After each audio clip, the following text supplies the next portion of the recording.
Good morning and welcome everybody to City Club Forum. My name is Linda Orsoletto and I am your new president for the City Club Board. Thank you. It is a very full house today, so if there's an empty seat, if you could raise your hand for anyone who might be coming in a little bit later. Okay, great, thank you.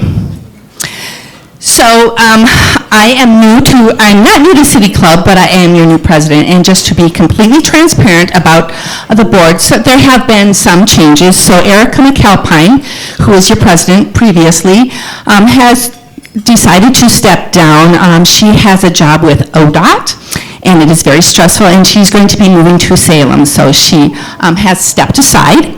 And so good for her for that. And then Zavi Bora, who is with the City of Bend, he is so busy. So he said, you know what, I'm going to step down. And along that line, we have appointed 2 new board members. So Elaine Fridella, she is on our programs committee and is the former CFO from the Seattle Times, and Don Pommier. They have been elected to our board to fill those 2 terms, and then they will be put on the ballot in October.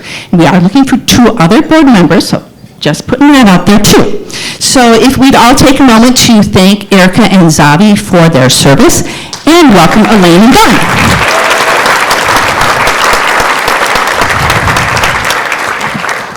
A few more housekeeping items. So City Club would not exist if we didn't have members such as you and our sponsors. So we are running our membership drive until the end of May. So we're hoping that you will join us to come to events like this. So to make things just a little bit more interesting, if you are a current member and you refer someone to join City Club, you will receive a free forum. So how about that? And if you are a new member, you will be put into a drawing to win a case of wine valued at $550. So that's incentive just right there. So again, that's until the end of May. And there is additional information on your tables should you choose to take that with you. Okay, so now on to today's forum. I would like to thank our premium and gold sponsors: ASI Wealth Management, the City of Bend, COCC, OSU Cascades, St. Charles, Pacific Source, Central Oregon Association of Realtors, and Brooks Resources. But there is a complete list of our sponsors on our website. But I would like to have a special shout out to our newest silver sponsor, Bryant, Loveland, and Jarvis. And also sponsoring our forum today is Pinnacle Architecture. Let's please show our appreciation.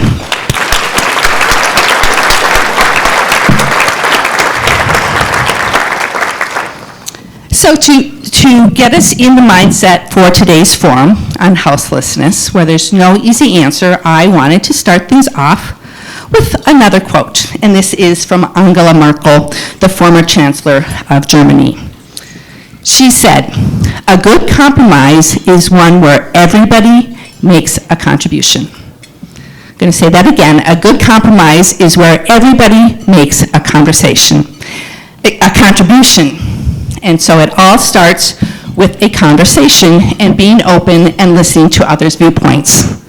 So getting our conversation started is our moderator for today's forum, Aaron Schweitzer. I hope I pronounced that correctly. Great.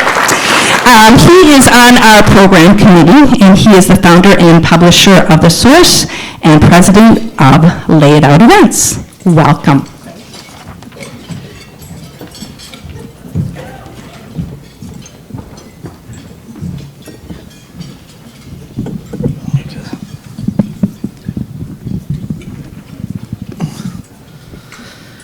Hey, thank you. Well, we're thanking a lot of people today. I wanted to take a moment and just thank all of you for taking some time out of your busy day to become better informed on these issues and all of the issues that City Clubs brings forward. Without your support and participation, none of this is possible. So round of applause for all of you. Thank you for being here.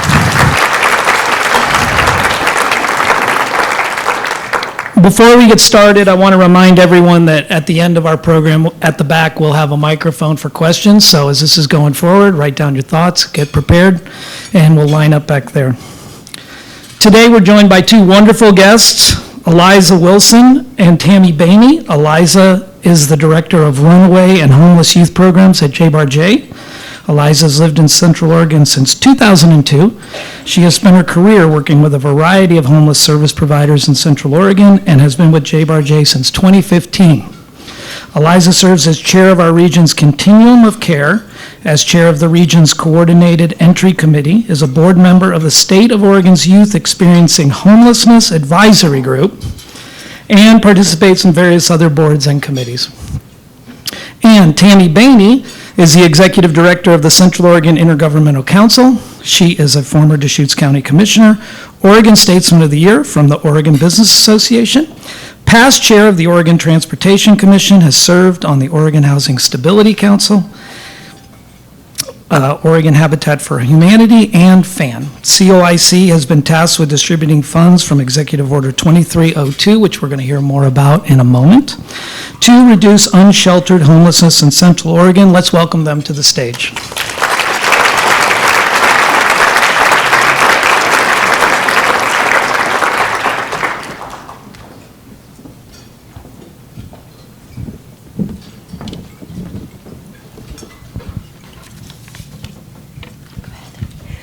Okay, wonderful to see all of you. Thank you. We're going to try not to stand too close together so that we don't hurt anyone's ears.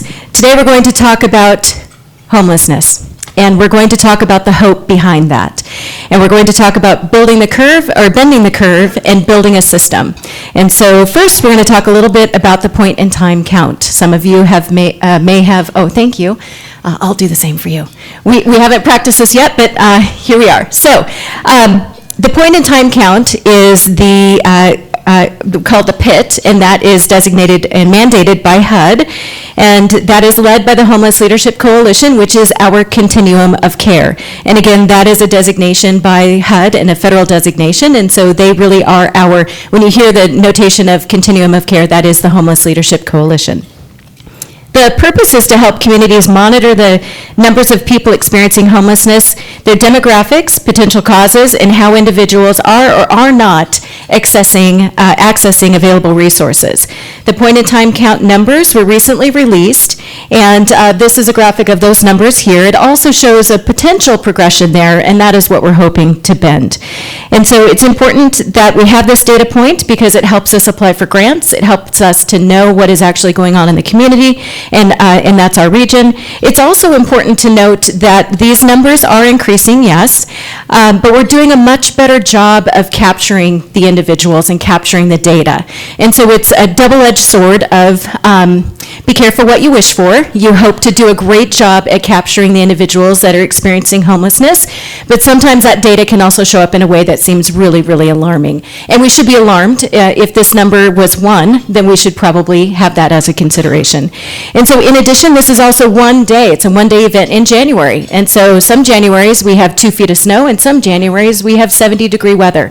And that's what we love about Mother Nature in Central Oregon. But that also means that there could be some inclement weather that makes this process difficult. So what did we learn? This is a graphic that's going to show you what the mix of individuals and families and such that we have to serve in our region and get to serve.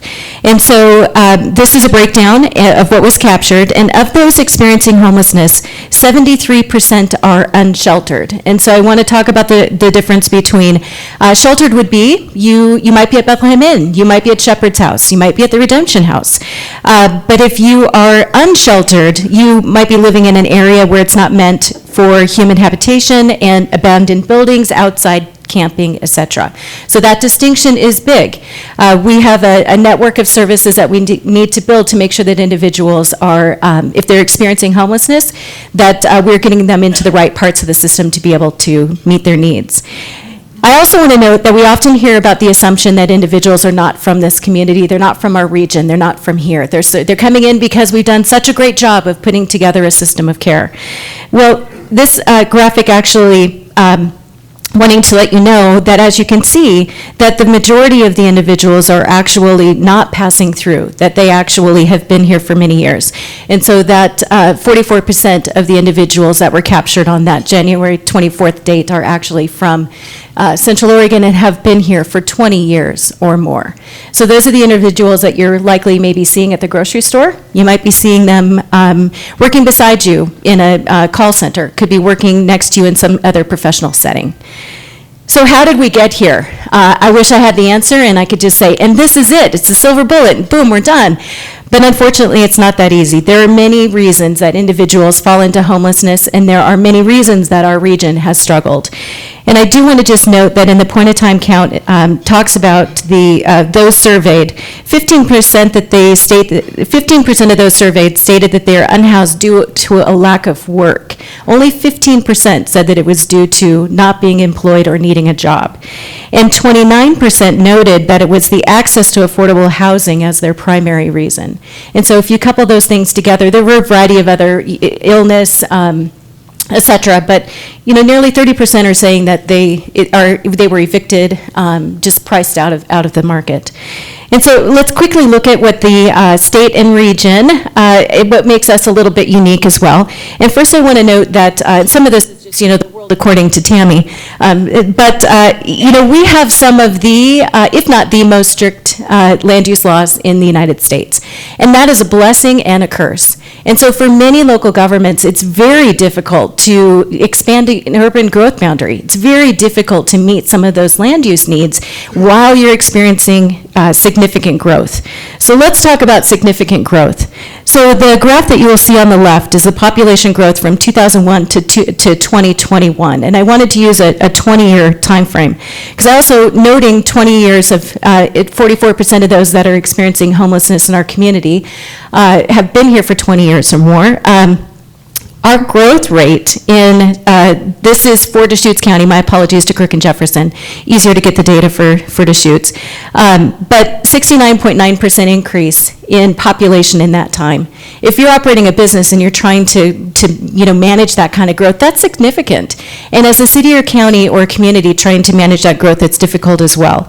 And so the state of Oregon, which also was adding a lot of individuals into the Portland area and et cetera, their experienced growth was 16.5%, the whole state of Oregon. So just to put it into perspective, what were we experiencing during that time? In addition, often population in need is what's based for federal funding to add capacity. And at the time, 20 years ago, we just didn't have the numbers that was making us really competitive for discretionary funding to bring in. So in many communities around the country, we're standing up shelters, navigation centers, affordable housing. We were trying to diversify our economy from logging to what became logger. We were looking at how do we actually go from timber-based industries and diversify our economy. And so that's really an important piece to take a peek at. So the graphic on the other side, on the right, highlights that we are not slowing down anytime soon. And so that number is of the housing units that we have in Deschutes County today, so that's the blue. And then the next number is the number that we will need, according to recent studies, assessments, we will need nearly 56,000 additional units by 2040. And so I put them together, and if you can see that, we've been a county, Deschutes County's been a county since 1916, and we have, 88,000 units. We're going to need another 55,000. So what does this mean to all of you? That when a new development comes along, when a multifamily housing development comes along, it is all to help us achieve what is needed for us to meet the needs of our growing community for housing. And the last slide that I'll put up here, I won't belabor it, but I want to just note out that I'd be remiss if I didn't touch quickly on the median home price in Deschutes County, and that is just over $600,000, and the median income is $79,000, so just shy of $80,000. And this is above the wage of many teachers, law enforcement officers, healthcare workers, and even if you are making the median income, it'd be difficult for you to find a home right now in Central Oregon that you would be able to afford, according to this graph. So how did we get here? It's many reasons. Most important, though, how do we go forward? And so I just briefly want to show that about 20 years ago, and I didn't get everyone, and someone might be up here that wasn't here 20 years ago, but this is about what it looked like. We had a great group of really dedicated nonprofit providers and community providers doing incredible work. This is what it looks like today. We have a lot of individual organizations that are working day after day after day to address this need. And so it's important that you know that there is a lot of work that's being done. There is a lot of investment that has been made, but we have more to come. And so now I'll turn it over to Eliza, who is the chair of the hub of the Homeless Leadership Coalition. Thank you, Tammy. The concept, as Tammy mentioned, the concept of the continuum of care for houseless services was enacted through federal legislation in the early 2000s. And I think it's important to note that at the time in Central Oregon, providers were already meeting in a group that they called the Homeless Leadership Coalition. I think that speaks a lot to our local community and how much we work together in times that people need things. The group agreed at the time to take on the role and mandates of the continuum of care. The federal government also provides us guidance for how continuums should be structured with a governing board and supported through formal agreements with organizations, government entities, to support the major functions of the continuum. Both COIC and Neighbor Impact support our local continuum, the Homeless Leadership Coalition, with our mandates. This slide is very similar to the ones you saw before because we want to really impress on you that really the most important part of our community and the work we do and the part of the continuum of care that we need to celebrate is its members. On the screen, these are some of our members in Central Oregon. We also have private folks from the community who do a lot of work around advocacy that are members as well. This work cannot be done by one agency, organization, or sector of the government. The continuum of care is only as comprehensive as how inclusive it is.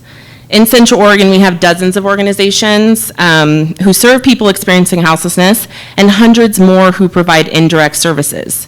They all hold a piece of our work, and any success that we have as a region is shared with them. Many of the providers on the screen provide resources that didn't exist, as Tammy said, 15 or even 10 years ago. So much of the work that has gone into building resources for Central Oregon community is because of them. The members of the continuum of care work together to promote community-wide commitment and collaboration, connecting providers who serve people experiencing houselessness in our community so that we can create a system of care that is easy to understand, to access, and can meet the needs of our community.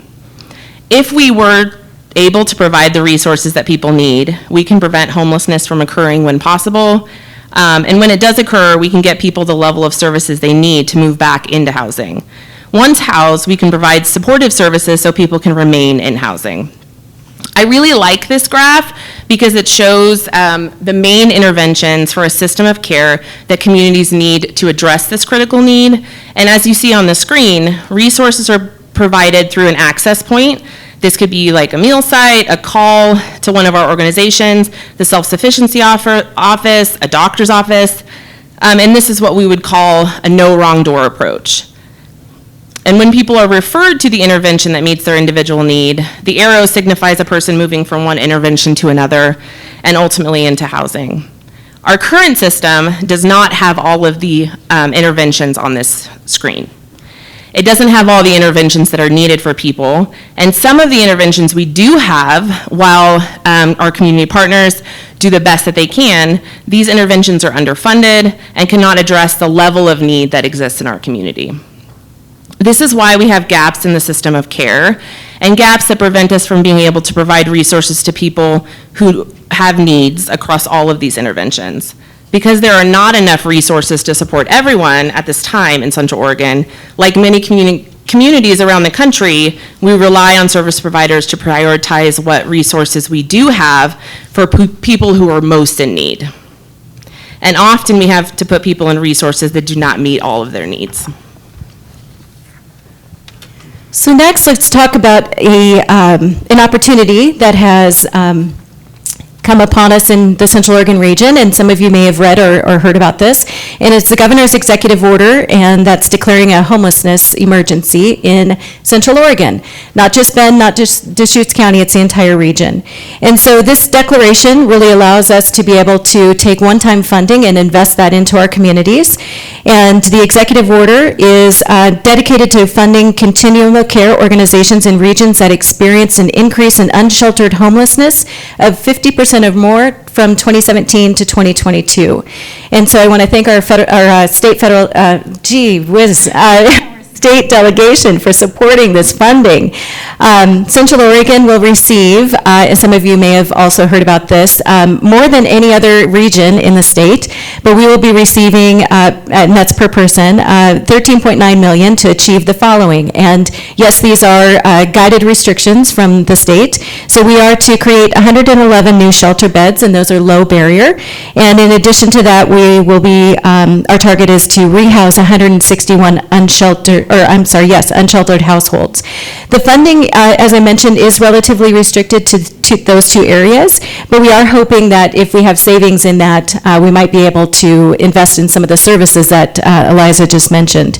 The executive order process is being supported and facilitated by COIC on behalf of the Continuum of Care, which is HLC, and guided by a 24-member multi-agency coordination group comprised of members from all across the region. I want to mention that yesterday, the multi-agency committee determined that they would move forward for negotiations for 7 projects. There are 11 additional projects that are still in that phase 1, if you will. We do not have all the funding yet. We only have 3.6 of the 13.9, and so you may have heard that there are some projects that are still sort of out there in limbo. The grants committee, in their vein of transparency, which these are your tax dollars, so we want to make sure that we have transparency. They have some questions for those projects, and so we hope to get to them right away. Expediency is our goal. And so let's talk about how we bend this curve. And so this is a one-time infusion of funding, and that's not always great. Yes, it has restrictions as well, but it will make a dent in the steep climb that we have in front of us. And so this money will infuse much-needed funding to strengthen our continuum of services, as Eliza mentioned. It will leverage local donor investments into this region as well, and it will help us to pilot some ideas that we simply would not have been able to invest in. On the horizon, though, you should be looking for us to create a strategic plan, and that is one that would be comprehensive of all of the communities to be able to really know what the playbook looks like to continue to achieve success. And so that is something that we will be starting as soon as we get the funding out the door, in coordination with our Continuum partner, and helping to facilitate that great work.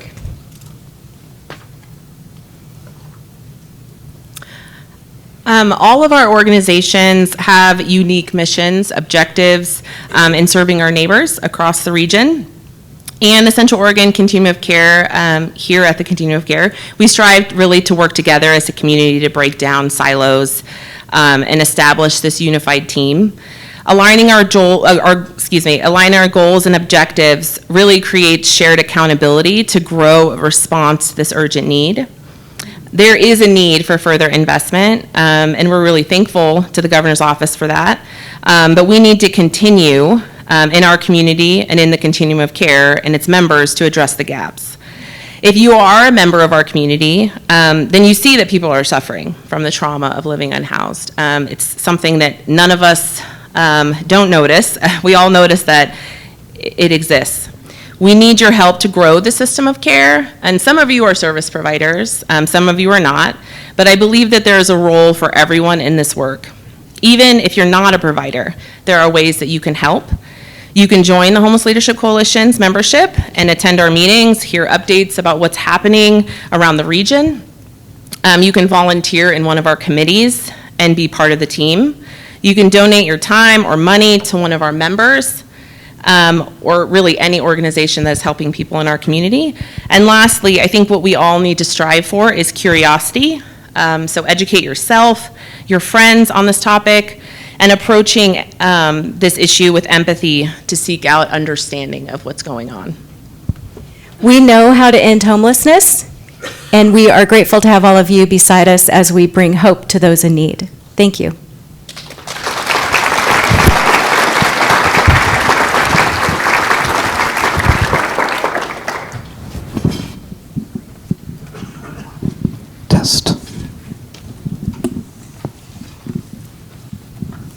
All right, we're going to chat now about, Oh, boy. try to be a little more informal. Eliza, I'm going to start with you. When up there briefly, you had the slide up there, so many service providers, but a lot of people often question, do we have overlap? You know, how come there's so many? What do you say to people about that? Yeah, I'll start with the last comment you said, how come there's so many? And I think because as time, the need has increased, as our population has grown, as Tammy said, as the housing crisis has gotten more significant, providers, the faith-based community members have stepped up to create organizations to serve people in need. And I do not believe that duplication, yes, there are providers that have similar objectives and goals, but as we can see from the point in time count numbers, we don't have adequate shelter. We don't have enough resources, and so we continue to see the numbers increase. Tammy, with the executive order funding, it's one-time funding. So what kind of stresses and strains does that put on you and the community as an organization when you're looking at investing those and then not knowing what's going to come next on the horizon? Well, it's certainly a consideration. I think we can all say that 14 million is a lot of money. And to invest that and be good stewards of the taxpayers' dollars at the same time, you know, yes, it would be great if the restrictions were not as they are. We might want to invest those dollars a little bit differently in our community. But what I can tell you is that there are people in need today, and that those dollars are going to fill gaps today, and it's going to bring hope to them today. And so for us, just as we didn't know that those dollars would be coming to our region, other opportunities will occur as well. And we are, that list of all of those partners are actively looking for opportunities to draw more funds into the region and leverage what we already have. So yes, it would be great if the dollars were not one time. We are being mindful of that. Yes, as good stewards, we're also pushing back on the state a little bit about how we get to use the funds. That's sort of the Central Oregon way. But at the end of the day, the dollars are needed. The dollars, that we are grateful for them, and they will be put to a very meaningful and intentional purpose. I mean, at a time, Eliza, I'll come to you with this next one, you know, when we know care providers have been stretched post-pandemic, we're seeing that spike in the curve. What does it look like for you within an organization like that, where you're trying to manage staff, keep people on a, you know, positive trend? You do have funds coming in like that, but what does that look like for you? Yeah, I think that's a really good question, because it's such, any service providers in the room can attest to this. It's such a balance. We talk about the cost of living, and so it's even a challenge to get staff that we can pay equitably for them to even be able to live here. So I think that the housing crisis affects everyone on the spectrum, so that makes it tough. But I think really working as organizations on the culture and like why we do this work, and that we are making an impact, because we truly are day to day. I don't think I have to tell my staff that, because they're often the ones that are telling me about the impact. Yeah. Well, maybe speak a little deeper to what's it like for organizations, you know, every dollar in is going out, every bit of funding is being used, and then all of a sudden the governor announces, hey, we're gonna bring all these dollars to your community. I mean, even before they come, what does that mean inside that organization for hope, excitement? Yes, there's a lot. I can speak to J-Bar-J as, you know, being a director over there. Just being able to look at our really just historically underfunded programs for young people. We're trying to do prevention work and structure programs to be able to meet as much need as we can, but really on a shoestring budget, and having to piece together all of these funding sources. So when the governor announced this, and we found out as a Central Oregon like what we're going to be getting, and of course we applied. You know, we were very excited about growing and the possibilities that come with that, because we know that there are, I think all of us service providers know when we're at capacity that there's more people who need us out there. And we're not, I was thinking about that this morning, is like, we talk as service providers, not just even within J-Bar-J, but Neighbor Impact, Bethlehem, just like, we're at capacity most of the time. And we have to turn people away that call for help. And that's tough. That's hard day to day on people. So there is hope in that when we talk about funding coming in. Sure.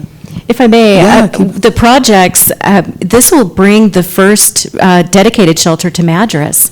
It's really going to help that community get across the finish line of a project.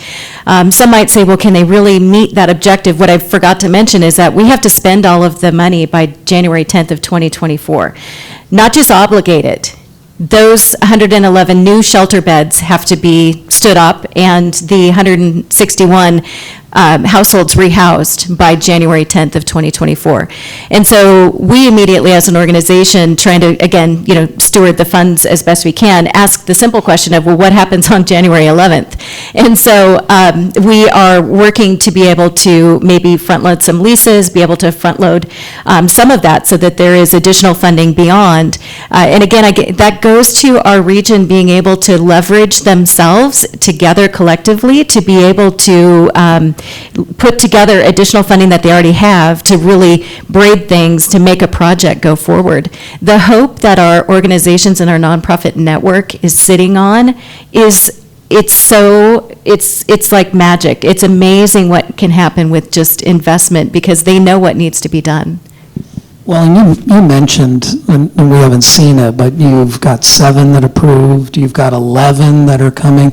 Maybe speak a little bit to, what does this process look like? What does it mean for the 11? And how is that funds going to roll out? I mean, I know you're like Cinderella in the pumpkin carriage at this point, but.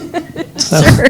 Well, so we had to do a little negotiation with the governor's office first, and so that landed us on that. Little one. She did the negotiation. When you get more money than Metro and Portland, that's a win. And so that was a good day. So.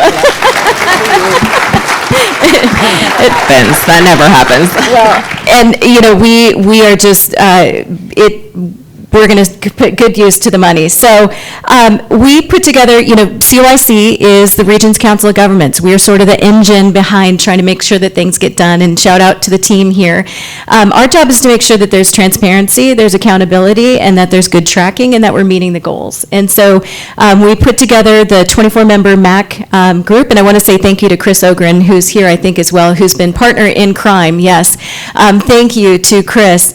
24-member group, and that group was very prescribed by the governor's office, and then that group got together and then determined, we sort of did a survey. What, if we had money, what would you be able to do? And it was around those goals again. And I do want to note that Neighbor Impact will be receiving a little over $1.3 million for prevention, and Molly's here, Molly Heiss. And so there is a prevention goal in there as well, so that hasn't been left off the table. And so then we put together we had those suggested projects, sent it to the governor's office as our plan, our draft plan.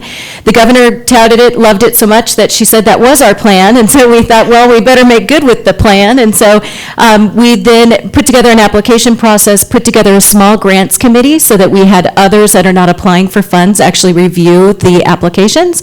And then that group finished on Tuesday. On Wednesday, which was yesterday, the MAC committee again met, looked at and all of this has happened since, we can now draw down the funds as of May 15th. So we're talking, it may seem like this has been, since January, but it hasn't been, it's actually been just a few weeks. So anyway, yesterday, the MAC committee approved the 7, and then we have 11 again that have additional questions from that grants committee. So we'll be reaching out to each one of those, if not today, then probably Monday, and anticipate getting those questions answered. And if they are answered in a manner that makes sense, it's, if someone's wanting to, they have a great idea, they want to buy a building, they haven't located it yet, it's sort of just, it's an exceptional idea that meets one of the goals, but there is just no way that you can get through the land use planning process between right now, acquire a building, get through the land use, and make it, so it's things like that. It's not subjective of, we don't like what kind of cookies you made. So I hope that helps. It's on the fly every day, and every day we're learning new things about what the governor requires or doesn't. And so that's a real joy of being able to be nimble, which is how we roll at COIC. Right. Yeah. With all the funding that's coming in, I mean, one of the recurring questions on this much money, obviously, is accountability. So when you are in in the middle of the process and you're coming up to the end of the process. What is accountability going to look like for you? What's it going to look like for you, Eliza, when you've got to report back to the governor, you got to report back to the community that's funding this thing? What does that look like? Sure. So pretty tight deadline for the January 10th, and so CYC really is on the hook for that accountability piece. We do have technical assistance from the governor's office, which is great. And so we are setting up, well, right now we are negotiating contracts with those 7, and so anyone that's done that, sometimes it works, sometimes it doesn't, so there could be changes there. And so we then set up, that contract states that they will fulfill their obligation by January 10th. If not, they could potentially have a drop, a clawback of the funding, which for a nonprofit would be difficult. So there's a lot of discussion amongst a board of directors of what's the right thing to do. And then for us, we will monitor the reporting. We will provide technical assistance to each one of the project funding recipients, and then be able to work with them.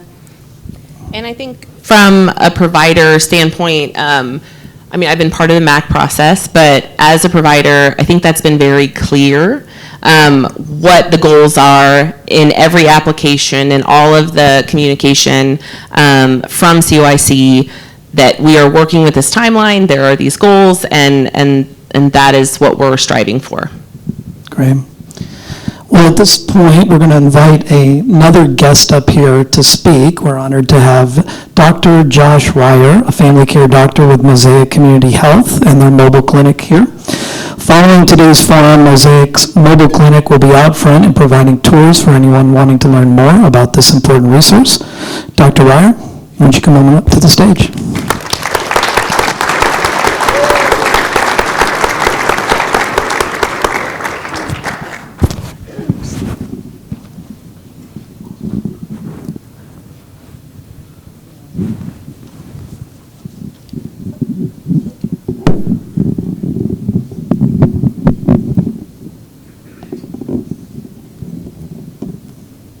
All right. Everybody hear me okay? No. Oh, okay.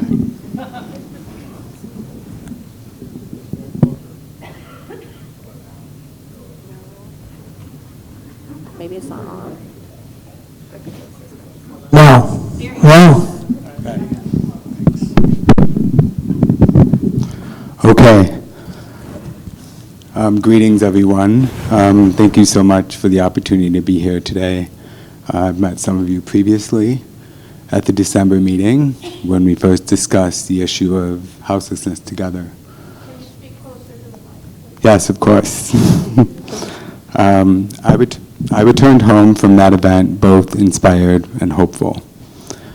I feel very fortunate to be practicing medicine for underserved patient populations here in Central Oregon. We have compassionate organizations that care about our community.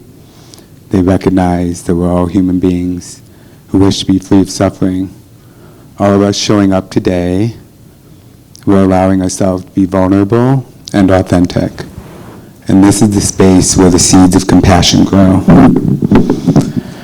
So how many of you have heard of the name Dr. Manshanda above? Anybody? Okay, just a few of you. So he's a remarkable physician who serves unhoused patients in the Los Angeles region.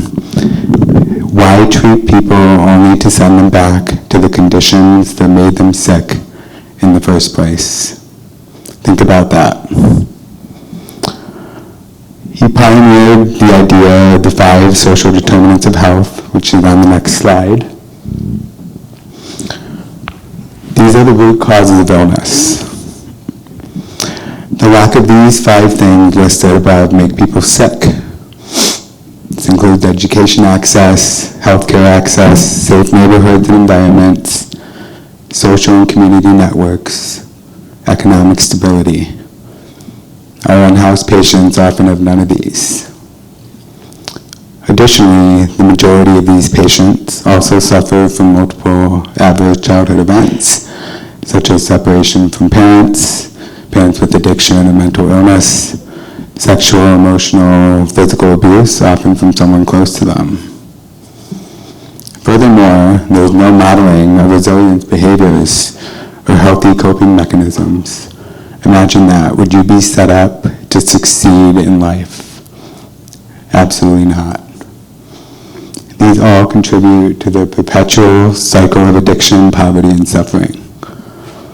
And these are passed along generations. These are patients at the Mosaic Community Health Mobile Medical Clinic. We have found many ways to creatively care for them at Mosaic Community Health. We do this by working alongside a robust group of community partners, many of whom are present today. So I wanted to have a patient standing next to me right now to share their lived experiences. I even reached out to some whose stories left us an impression on our team. These patients overcame remarkable adversity to get into stable housing. Unfortunately, it felt overwhelming for them to be on stage in front of a large group of people. As such, let me alone serve as a vessel to help you understand the deep-rooted trauma and suffering of patients experiencing houselessness. So I'm going to present to you a series of 3 vastly different stories that highlight the many nuances and complexities involved in treating unhoused patients.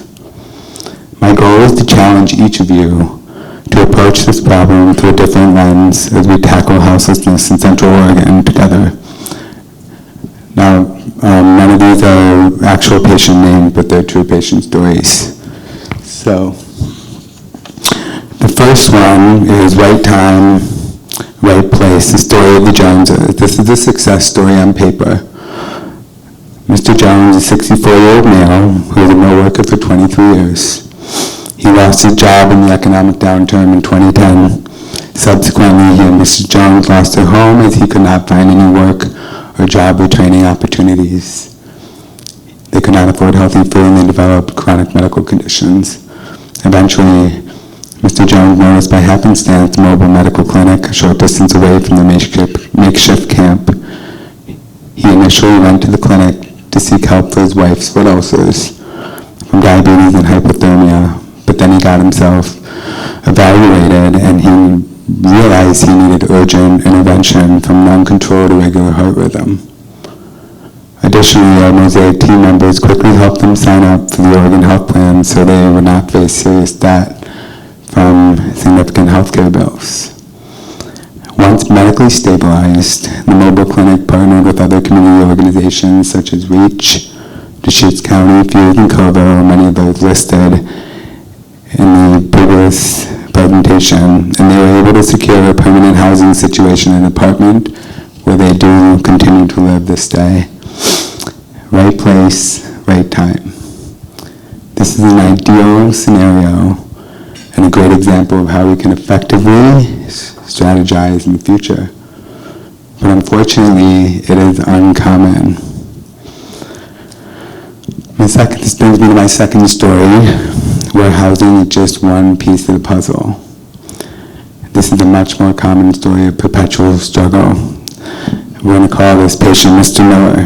He's a 71-year-old male with a very long problem list of chronic conditions, including Hep C, chronic obstructive pulmonary disease or emphysema, strokes and blood clots, heart disease, a long-standing history of substance abuse and mental illness in the setting of severe childhood trauma. This patient was originally evaluated in the mobile medical clinic in 2020. Gargantuan efforts were made by a community health worker team to get this patient into affordable housing. Mosaic has partnered with Housing Works to create a clinic at O'Connor's location in Bend, the first floor of an affordable housing building. We were hoping that his chronic medical condition would improve with stable housing. He was able to get the keys to his first apartment in December 2021. It was a magical day. However, Mr. Miller continued to struggle to manage his finances, pay his bills, and make his appointments. He was unable to keep his housing agreement for various reasons, and he continues to struggle to this day. He recently had another stroke and suffered a severe burn incident when a propane tank in his van caught fire and it burned to the ground. Now he's experiencing symptoms of dementia, and currently the next option for him is an adult care, foster care program. The This story is an example of the overwhelming challenges that some of our patients experience. We may not be successful in finding Mr. Miller stable housing, but we continue to do our best to help advocate for him and treat his physical and mental health conditions. There are many, many patients out there like Mr. Miller who are aging and becoming more chronically ill by the day. What are we going to do as a community to help these patients in the future?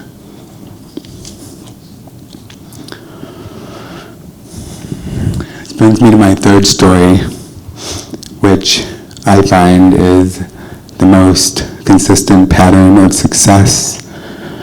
And this is the story of Mr. Rogers, and this is associated with addiction and recovery programs with the help of transitional housing recovery organizations.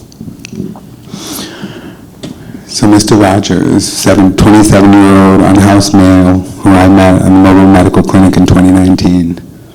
He has a history of opioid use disorder, methamphetamine use disorder, post-traumatic stress disorder, and a traumatic brain injury on top of that.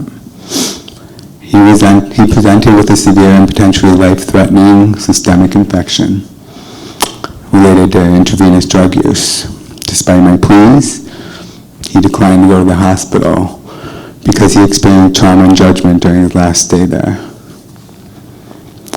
I drained a few of the worst of his abscesses and gave him antibiotics with close follow-up. He fortunately answered his phone when I called to check on him, and the next day, he finally agreed to see an infectious disease specialist. He also admitted that he was ready for inpatient treatment for his addiction.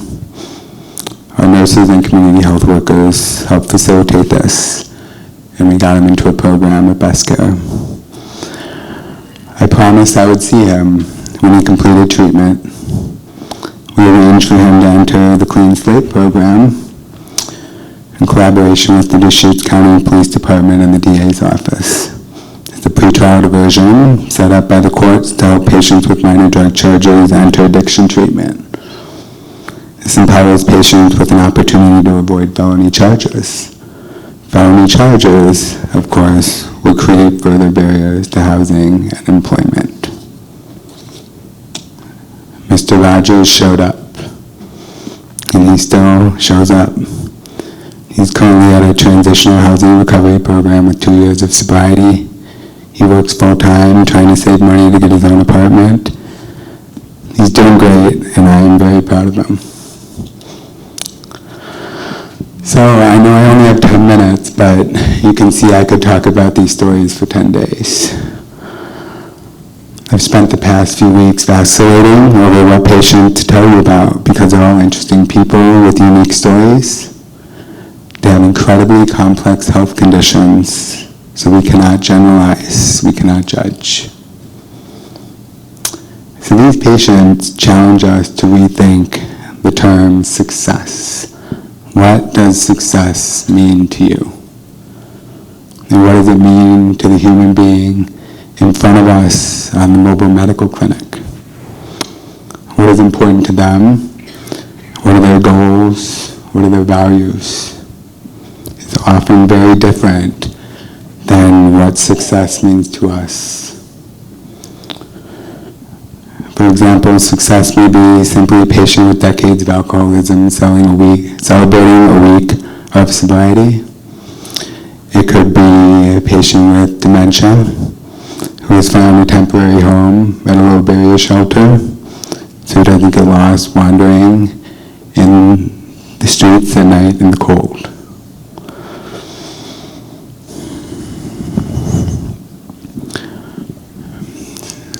I know this is sobering, but it's real.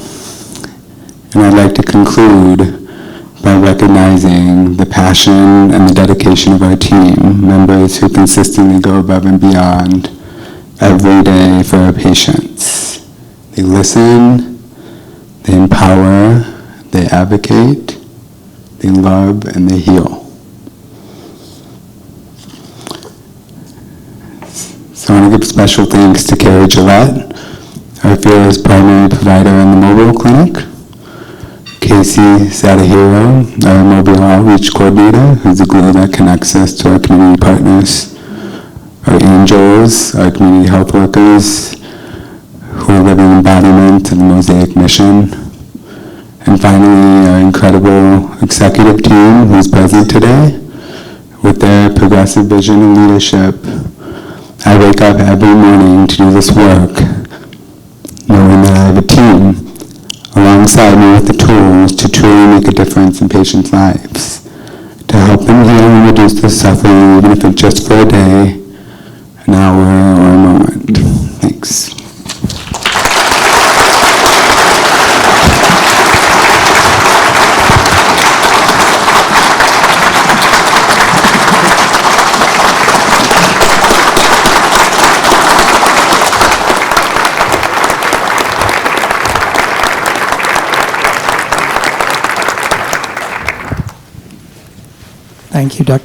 Thank you, Dr. Lair. At this moment in the program, we are going to open it up for questions. If you will turn your eyes to the back, you'll see the microphone in the middle of the room. Please saunter over and feel free to answer or ask any of the three up here a question. Thank you for that. I want to listen more, and there's a table full of youth with sweatshirts, and I want to hear about their program. Is there anyone who'd be willing to speak?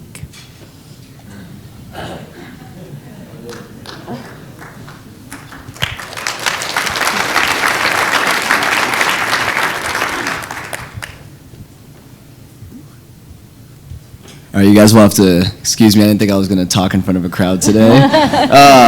Yeah, our program is Heart of Oregon. We're the Youth Build program, and we work throughout Central Oregon to build affordable housing. And we also have a track that works with child youth development to try to end the child care desert that we're dealing with here in Central Oregon. If you guys look on the articles, you guys might see some of the pictures of the shelters that were being worked on yesterday.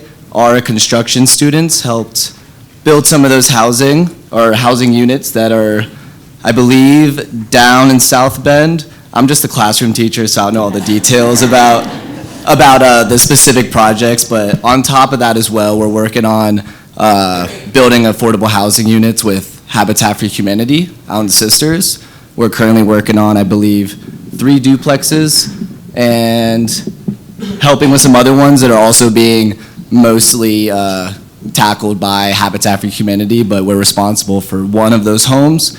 And yeah, we work throughout Central Oregon. We do a bunch of service projects, and really our direction is to just try to build affordable housing and do what we can to try to help solve the issue. So, thank you.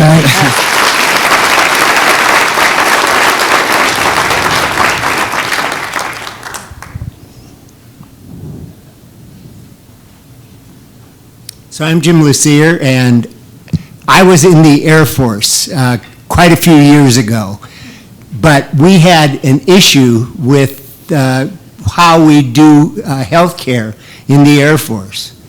And what they did was they combined that issue that we had with health care with the need to have pilots really going and training in the Air Force flights. And so the things that we had going was we had to get people to look at other kinds of medicine. And so we put them in the airplanes that had to fly, and they were all flying empty. And we took the patients to where the people were that could do them. And that's just my story, because my concern here is, are we doing the kinds of things that we need to do with this building issue to really do all of our things? I'm a guilty person. I have a house that's 2,000 square feet, and it's just me. There are all kinds of places where we could be doing a better job of using our resources in our revenue areas in the whole areas of all the communities that are here to gain opportunity to do something different to do this housing issue. So that would be my hope, that we do that. If people have a housing area that they could donate or change their approach with reference to, I can make $1 billion doing this and make less and solve this problem, I think we should do that as a vision. Thanks. Thanks, Jim.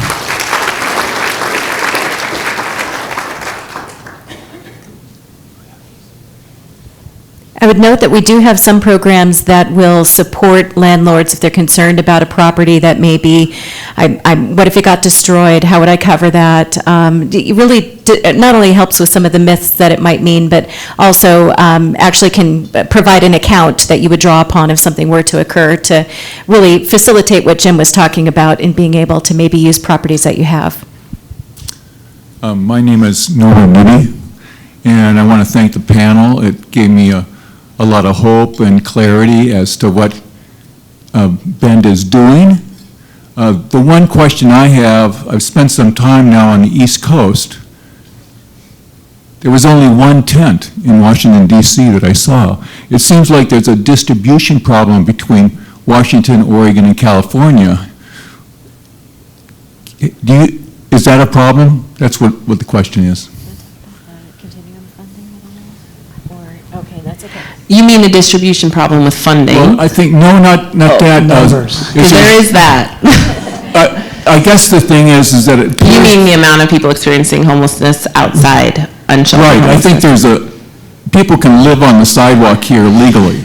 That's a great question, and I think that the visual aspect of people living unhoused, it is happening all over the country, and there's a crisis of houselessness all over the country.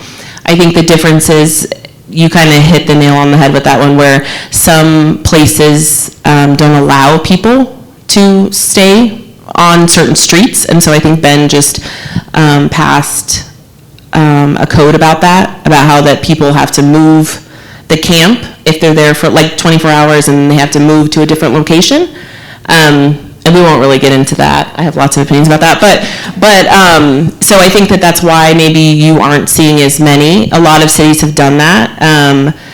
And so there are people still, though, experiencing homelessness in those areas. And you can look up their point-in-time count data, because everywhere across the country we do point-in-time counts, and how many people are living unsheltered in their communities. Also, we talked a little bit about Central Oregon being underfunded, but federal funding for Central Oregon goes off a lot of factors, and our continuum is really underfunded for housing payments and being able to offer things like that to our citizens here in Central Oregon. And that goes off a lot of factors. So we are facing something that's been going on a long time, and we're trying to catch up. I would just really quickly note that it is a fine line for cities and counties between the humane side and enforcing the law. And there are a lot of restrictions. Without the systems in place to be able to house people, it makes it very difficult for cities to be able to affect change. And so I'll just be brief on that, but it makes it very difficult to balance those two. Next question. John Pavlicek, City Club member. When people come into the housing program, there must be a time limit. What is the program for the physically fit people to get off the program and on their own? Nothing was mentioned in the program to get people on their own and get a job. One of his slides showed economic stability, but nothing I have ever seen in the news, the paper, or you people today, nobody's ever said, how are you going to get people on their own? How are you going to train them to work? Work is the stable datum, and that's where you need to go. And what is your solution? Yeah, there's a lot of factors that play into that. We do have interventions for people who the hope is we provide them some support, and then eventually they can, about a year, they get some rental subsidy for about a year and case management to try to get them on their way to be able to afford housing. The problem with that is in Central Oregon is that a lot of you folks who bought houses 20 years ago or 40 years ago can afford to live in Central Oregon, and it's not a rent burden, or you're not burdened. It's still expensive. I see people shaking their head, they can't afford it even with that. So, but for folks who are living in an apartment and they're maybe making minimum wage job, or they're on a set income for Social Security, there's a lot of reasons that people can't sustain after a year of support. We have a large elderly population that is just getting older and more vulnerable who are experiencing homelessness, and they can't work. We also have a lot of people who are experiencing houselessness that do work. And so there are some interventions that really work well for them. Rapid rehousing, like I said, which is a year of support. We have programs that are even shorter than that. So certainly the goal of helping folks is that they can be self-sufficient, so that we can support other people who can't. Because there are people who cannot be self-sufficient without support. And they don't have family or money that can support them in homes or financially. There's a new program, pilot program with Bethlehem Inn that's working. Many of the individuals that are at Bethlehem Inn are working, but they're underemployed. And I suspect that we all know individuals that are underemployed. And so being able to make sure that they have the training, the skills, and access to be able to skill up to that next place in their ability to get additional wages. But I do think that you raise a great point, but it is a mixture of factors of individuals that we're serving. I want to do a call out to the by name list, because we're also not trying to do a blanket, this will work for everyone. There's what's called the by name list. It's a management system, data system, and so that we can identify what might Eliza need, what might Tammy need, what might, so that we can be more mindful of the resource strategically to the person to meet their individual need, instead of pre-assuming what their need might be and wasting services and dollars that we don't have to waste. Yeah, I would add to that too, recognizing the cost of houselessness over an extended period of time. Even a year is not enough. We don't have enough services to get people back to feeling in a functional way, contributing to society, job retraining programs, all these things that are available. But there are so many chronic medical conditions that get in the way of that. You throw long COVID in there, the last 3 years, the number of people with long COVID is startling. And who gets long COVID? Well, a lot of people with chronic medical conditions. So it's just a cycle, and it like you said, it's not enough to have a blanket statement. You have to look at the situation through a different lens. I want to expand on that just a tiny bit. So I talked a little bit about individual needs, because I think it's a really important question that you asked, because as Tammy mentioned, we can't just provide services to everyone the same way, because everyone really comes with a different need. And I was saying in my slide is that service providers locally, because we don't have enough resources for the need, we have to prioritize people. There are some people on the list that Tammy mentioned that really only just need like 1 month of help, and then they're on their way. And then there are people who need in-home care, like in a facility that really they're, dying. And so there is a different level of need for everyone. And so we truly do have to look at the individual need, but locally we are forced to prioritize who's most at need, because we don't have enough resources to support folks. Next question. Good afternoon. I'm Judy Trigo, and I'm the president of the Sisters Community Foundation. It's a new nonprofit 501c3 organization. working in Sisters Country to help people of limited means in the community. And our organization's very interested in the prevention side. And so I kind of wanted to let everybody know about the organization. And what we found is the Housing Authority's funding comes in as a block and it's probably gone within a few months, maybe 6 months period. And then there's nothing left for someone who's going to experience homelessness because they can't pay that month of rent. And so we're interested in the prevention piece. So I wanted all of you, sir, and the service providers in the room to know that we are interested in helping in that area. We also help with utility assistance, with emergency medical bills, with child care. We're a brand new organization, but we've already impacted 797 people in the Sisters community. While we were setting up the foundation, we were giving back to the community. And so I just wanted you to know about that, and it is sisterscommunityfoundation.org. And so if you know of people in Sisters Country, which is defined by the Sisters School District boundaries, there is an organization up there that will help people of limited means. So thank you for all you're doing. Thanks, Judy.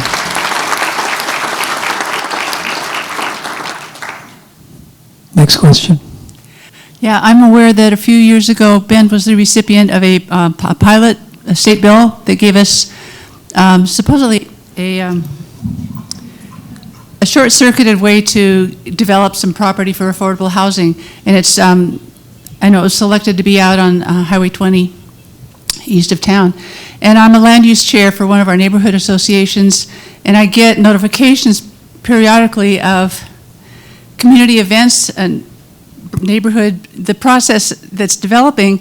And as a casual observer, I don't see this happening faster than other developments. So is it too early to know if that's proving successful at shortcutting some of the development loopholes that people have to jump through? It is a great question that I don't think we have an answer to, but someone, yes, our mayor. Yes, ta-da! Cue the mayor. I was just waiting for my moment. So that was House Bill 4079, and that was designed to hopefully bring land into the UGB quicker in order to build affordable housing.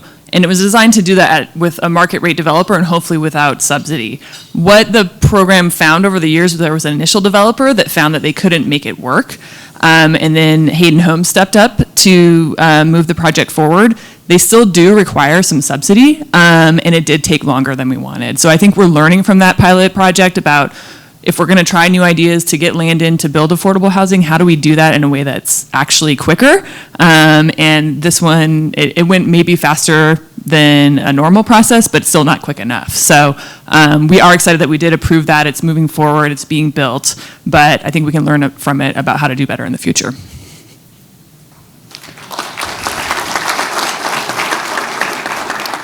I think this will be our last question. Go ahead. Hello, everyone. I'm Matt Muchner. I'm with Envision Bend. And I just want to say thank you to the panel and City Club for hosting this event. I feel like it really informed and opened us. We had a conversation in one of our Vision Action teams, which I see Penny here was a part of, our Creating an Inclusive Community, about how we change perception. And there's a lot of stigma and otherness or othering that happens with these populations. So curious if you all have examples or advice on community level ways that we could seed compassion and really work to change that perception at a community level. Sort of a golden ticket, but I'm sure there's examples out there and would love to hear what you've seen work really well. I think I always encourage people to get involved and volunteer, but before you do that, open yourself up to understanding your bias, because you can cause trauma to other people if you make statements to them that are hurtful. Because I think we do come to this topic and other topics with a lot of judgment and beliefs that are ingrained in us around individualism, and I'm not going to get too philosophical, but we really all need community. and folks who are living unhoused, they support and care for each other. We just need to be a part of that.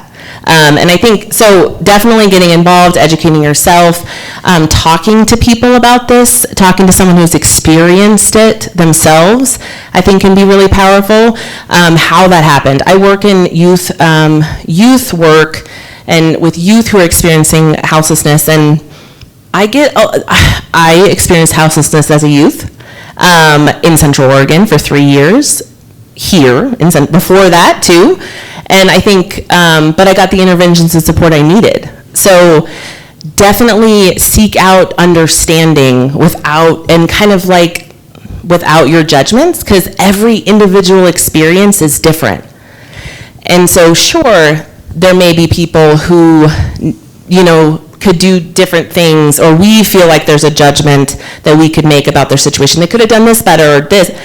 We all just need to understand the issue a little bit more. And I have to challenge my own bias, because again, they're ingrained in our society, so. And Matt, I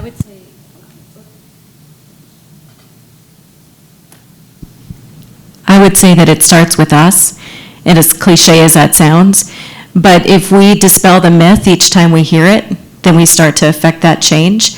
The people that we're talking about is us. There is very little that separates an individual from going from everything's great to this is not good. And so whether that's a medical catastrophe or something that happens, none of us are immune from the experience that we heard about today. And so I would say that it starts with us.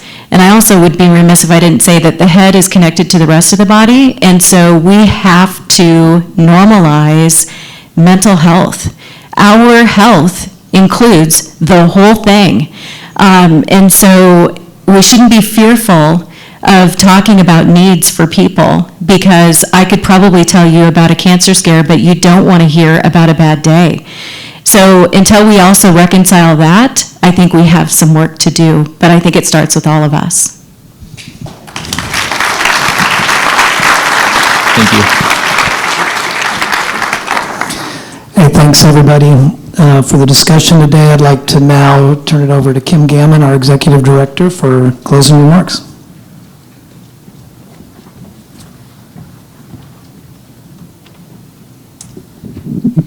Thank you so much to everyone for being here today, and especially thank you to our speakers and our panel, and to Erin for stepping in to put together a program about a difficult topic. This is the second program on houselessness that we've done in the past 6 months or so, and we know there is still much more discussion to be had in our community about this topic. And thank you to our program committee that spent a lot of time on this: Chris Otto, Emily Boyaton, Ruth Williamson, Daisy Lehman, and especially Elaine Fardella, who we spent a lot of time on the phone this past week, and I very much appreciate all the work that was put into it.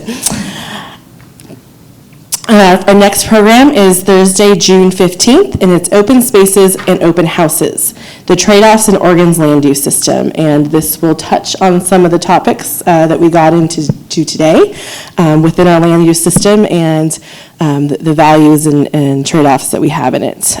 Please note that this will be a morning forum, so June 15th at 8:30 a.m., and we will be at the Unitarian Universalist Fellowship over off of Skyliner Drive.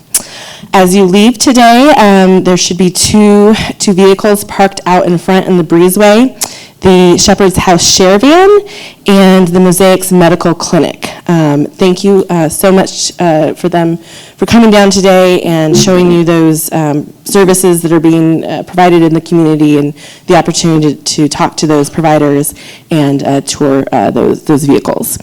And then thank you to all of you for your willingness to be here today and to engage in conversation about difficult topics. Thank you.